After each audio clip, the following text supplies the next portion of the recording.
We're back. It's Tuesday. Under the Sea Day. Under the sea. We got our friendly little jellyfish. Have you named them yet? No. What? Alright, you name one and I'll name the other. Billy. I like Billy. Billy the jellyfish? I was thinking like Jalissa. Or Freddie. Freddie and Billy. And we're going to talk a little bit about Moses and how he parted the Red Sea. He didn't part this one behind here, but this is a good, visual representation of all that he did to free the Israelites. You guys don't know the background on Moses and the parting the Red Sea story. Basically, the Israelites, who were the chosen people of God, were slaves in Egypt, and they were being held there against their will by Pharaoh. And so Moses went. He took a leap of faith and did what God asked him, and he went and he freed them. And so in doing so, on their way back to the Promised Land, they were being chased by the Israelites on chariots. And so Moses stretched out his hand. This is Exodus 14:21-22, by the way. Moses stretched out his hand over the sea, and the Lord drove the sea back by a strong east wind all night and made the sea dry land. So, literally imagine walls on either side. The Red Sea literally parted. It was dry land for them to walk through in between. And the waters were divided, and the people of Israel went into the midst of the sea on dry ground, and the waters being a wall to them on their right hand and on their left. So they were allowed to walk through on dry ground, and the Israelites the Egyptians who were following them on chariots behind them, when Moses got to the other side safely with his people, he put his arms up again, and the water literally crashed down, and they all drowned in the Red Sea.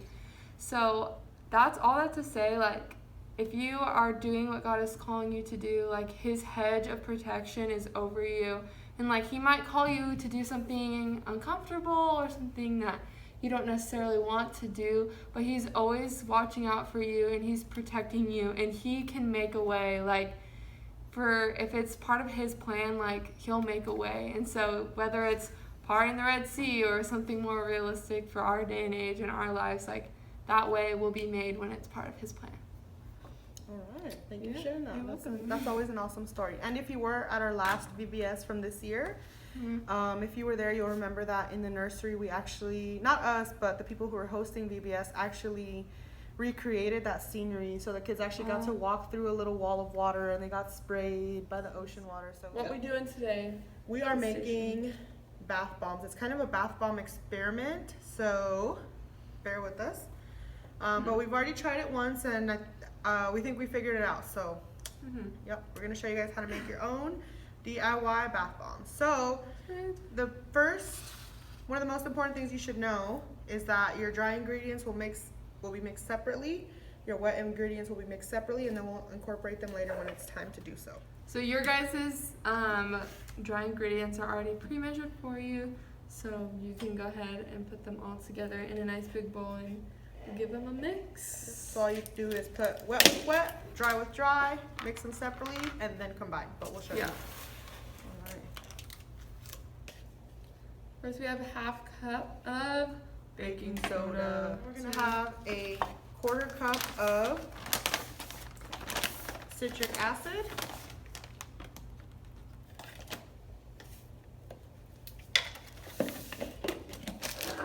Woo! The food coloring. And then a quarter cup of Epsom salt.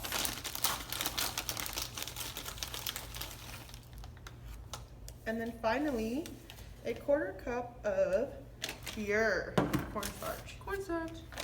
So next you just mix until it's all well incorporated.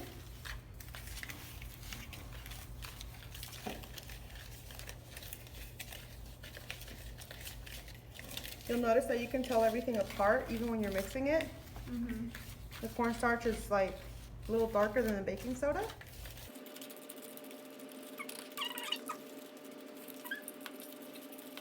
And we're going to put that to the side. To work on our wet ingredients. Yes, exactly that. And everybody is actually, you'll notice that everyone got, or you got 2 Easter eggs. They're not meant for Easter. They're meant to be used as molds, so we'll demonstrate later. So, as for our wet ingredients, which are also in your bag and ready to go, prepackaged, you're gonna put 1 teaspoon of baby oil and 1 tablespoon of water. And it doesn't have to be all the way to the top. I'm gonna start with a teaspoon of water. Cool. See what happens. That's fine. So she's starting with a teaspoon because based on our experiment yesterday, we noticed that a lot of liquid kind of ruined it. Yeah, too much liquid in So, our bath bombs. We'll see how it goes. Mine Yeah. with the tablespoon and hers with the teaspoon. See what you guys prefer. Then add your food coloring. I'm gonna put like 1 drop, literally, because food coloring goes a long way and I don't want it to be like super bright. And also that's the amount we gave you guys. And then the last thing is essential oils, which are also packaged away. Put a lot of drops. And you guys got way more, so do not put all of what you got in there. You don't need all that oil. Yeah, no. And now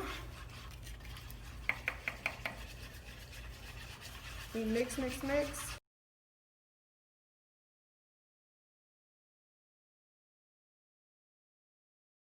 So we're gonna bring back our dry ingredients and slowly add our wet and mix. So I'm gonna add about half of it, Me too. and then, ooh, can you hear that?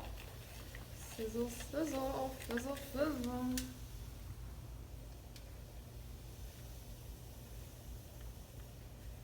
And we mix. I've incorporated all of mine because it seemed pretty dry, so I'm gonna go for it. You guys, I think, have way more than that in your little cup. I'm pretty sure you have way more than that in your little cups.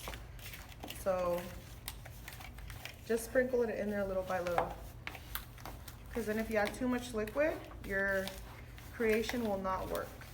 It'll cause the Epsom, I mean not the Epsom salt, it'll cause the citric acid to react to the liquid. And so it'll begin trying to slowly fizz and expand. So it might even pop out of your mold if you do that. So please be very careful. Definitely, I think once you get that moist sand texture, Kind of like kinetic sand, right? A little, it feels Yeah. just like that. I wonder if this is a good recipe for that. I think it is. maybe. Ooh. So this is a consistency that we both seem to have come out with. Yeah, Kind of- so I definitely use a little bit more than a teaspoon of water. So maybe, yeah, like about a tablespoon of water is all better. you need. So mine's So you guys all got okay. 2 different molds and one just to, there's a lot, it comes out, sorry. There's gonna be a lot of product that comes out of this, so you can make 2 at a time. And if you have an accident and you crack it, you handle it too roughly, you have a second chance to work with it. But basically, you're just gonna pack both ends using a spoon from home, but you do have the egg mold.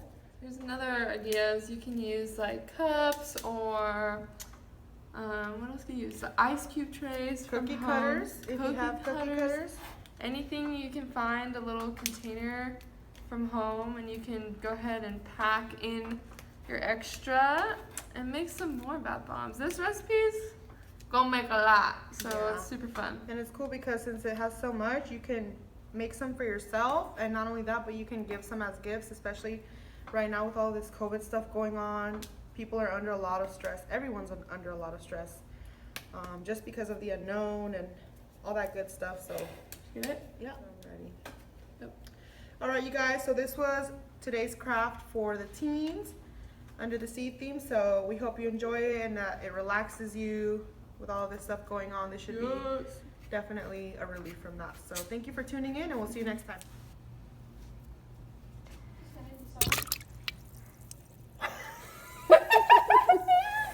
Oh. It works. It's really slow though. That's how bath bombs are supposed to be. Oh yeah? Mm-hmm. I didn't know that.